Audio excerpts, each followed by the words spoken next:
Alam niyo ba, ngayon nangyari sa akin, 9:22 na.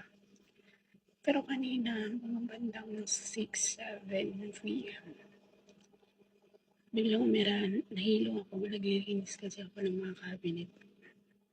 Ngayon, tapos nahilo ako, nag-ayos ako ng mga plato, bigla ako nakaramdam ng hilo na parang matutumba. Tapos nagdire-diretso na yung hilo ko, mga ilang minuto na, nag-isang oras na. Masakit pa rin yung hindi ako masakit yung ulo ko, nahihilo lang talaga ako na parang matutumba every movement ko. Pag tinatawag nila ako, nangangapa ako, umahawa ako kung saan para lang hindi ako matumba. Tapos hanggang sa sumuka ako ng sumuka na ang pait-pait niya, grabe.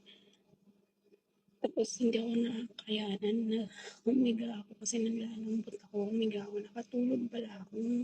Nagising ako ngayon, 9:23 na. Ginising nila ako.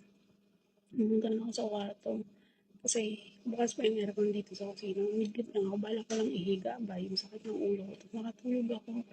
9:23 na, hindi pa ako nagigising. Pinuntahan lang nila ako sa kwarto. Sabi, ano pa nangyayari sa'yo? Ganyan-ganyan. Masakit pa rin ba yung ulo mo? Ganyan-ganyan.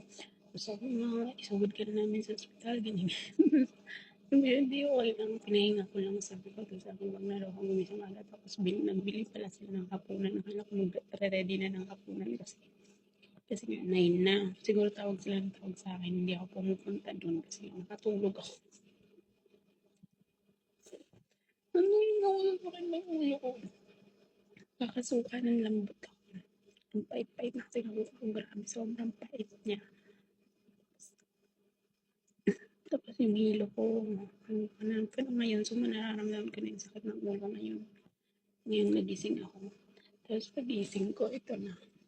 Unan na daw, kumain na daw. Ayun nga po na, binigyan ako ng gamot. Ayun. Inumin ko daw bago matulog.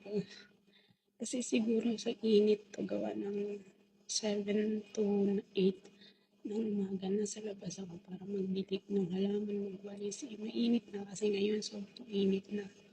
Siguro ganun, hindi ko alam kung sa init ba o ano.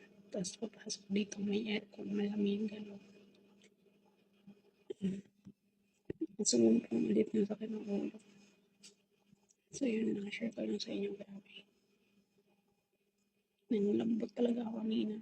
Natutumba talaga ako, hindi ko kinaya yung pagkahilo ko. Hindi sumakit yung ulo ko agad eh. Hilo muna siya, nahilo talaga muna ako hanggang sa ramdam na ako ng pagsusuka. Tapos, pero bago yun, kagabi yung tiyan ko, yung sobrang masakit. Para siyang, hindi ko na maintindihan. Sobrang sumakit yung tiyan ko. Ay, hindi ko alam ano nangyayari sa akin. Puro sakit. Anong pakiramdam. Hindi tayo. Hindi na tayo. Ayaw mo na ako gumising ng maaga bukas. Ganyan ako.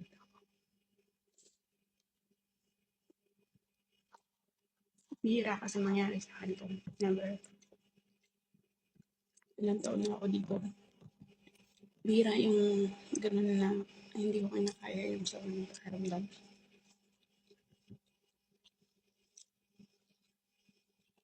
Mostly nagkakaganon ako pag napapahinga ako.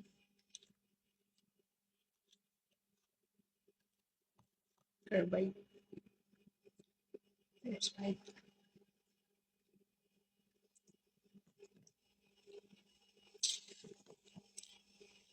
Hindi ako kasi sobrang sama talaga ng pakiramdam ko. Hindi pwedeng hindi ko ipahinga. Kaya sa lumala.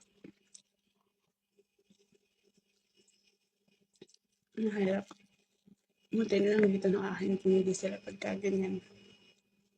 Na masama talaga yung pakiramdam ko. Yan lang na-share ko sa inyo. Thank you for watching. Bye!